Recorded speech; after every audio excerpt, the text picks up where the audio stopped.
మా అంకులు విజయవాడలో ఉంటారు. అండ్ ఇక్కడ కొంతమంది అంకులు నాన్నగారు బాగా క్లోజు.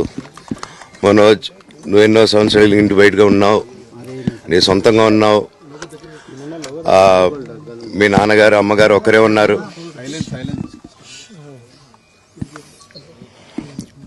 మీ నాన్నగారు అమ్మగారు ఒకరే ఉన్నారు. మీ అన్నయ్య ఏమో దుబాయ్కి షిఫ్ట్ అయిపోయాడు ఫ్యామిలీతో. మీ వైఫ్ ప్రెగ్నెంట్గా ఉంది. తనకి తల్లిదండ్రులు లేరు. తనకి ఇప్పుడు మీ అమ్మ అవసరం ఉంది, పెద్దోళ్ళు అవసరం ఉంది. నువ్వు అక్కడ ఎలా చూసుకుంటావు అంటే, నాకు ఆ రోజు మా భార్య కూడా ఒకసారి వాళ్ళు అన్నీ చెప్తున్నారు కదా, ఎందుకండి ఒకసారి వినండి అంటే, సరేమ్మా నీకోసం వస్తాను అని చెప్పి మళ్ళీ తిరిగి రావడం జరిగింది. అండ్ నేను ఈరోజు నా గురించి ఆరోపణలు వేస్తున్నారంటే అది నేనేం చెప్పలేను. ఓన్లీ మీకు ఆధారాలు మాత్రమే చూపించగలుగుతాను. ఇప్పుడు వాళ్ళు చెప్పి నేను చెప్పి ఇది కరెక్ట్ కాదండి, నేను ఎప్పటి నుంచో కూర్చొని మాట్లాడదాం అంటున్నాను. పిల్లలకి లోకల్లో అక్కడ లోకల్లో ఉండేది ఎవరో కాదండి, మా బంధువులే అండి అందరూ. ఆ చుట్టుపక్కల గ్రామాలందరూ మా నానమ్మ ఊరు, మా అమ్మమ్మ ఊరు అందరూ మా వాళ్ళండి. వాళ్ళ పిల్లలు, మనవాళ్ళు, వాళ్ళ బంధువులు. సో వాళ్ళకి అన్యాయం, వాళ్ళు నాకు వాళ్ళ అర్జీలు పెట్టుకున్నారు, వాళ్ళ లెటర్లు పంపించారు, వాళ్ళన్నీ చేశారు. నేను వాళ్ళకి సపోర్ట్గా మద్దతుగా నిలబడి ఏమైంది నేను అడిగేసరికి వినయ్ అతనికి ఫోన్ చేశాను, మెసేజ్లు పెట్టాను. సార్ వాట్ ఈస్ హ్యాపెనింగ్, నేను కావాలంటే కాలు మీద కూడా పడతానండి, ఈ ఇష్యూ క్లియర్ చేయండి, మాట్లాడుకుందాం అంటే చాలా దురుసుగా రిప్లైలు పెట్టారు. నేను ప్రతిదీ ఈరోజు సాయంత్రం 5:30కి ప్రెస్ మీట్ పెట్టి ఇన్నాళ్ళు ఆగానండి, ఇంకా ఆగలేను. ఈరోజు ఈవినింగ్ ప్రతిదీ చెప్పేస్తాను.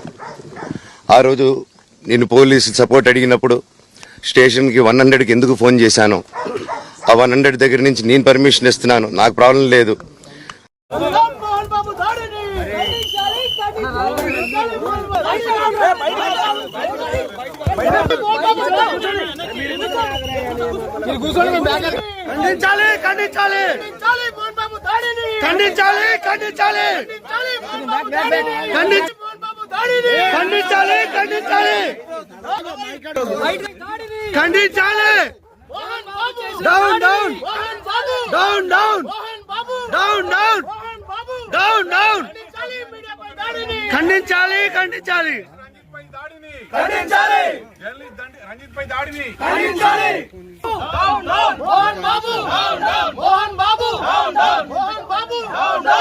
మోహన్ బాబును వెంటనే మోహన్ బాబును వెంటనే మోహన్ బాబును వెంటనే మంచు విష్ణును మంచు విష్ణును మోహన్ బాబు మంచు విష్ణుల దౌర్జన్యాన్ని, మంచు విష్ణు మోహన్ బాబుల దౌర్జన్యాన్ని, మీడియాపై దాడిని వర్ధిల్లాలి.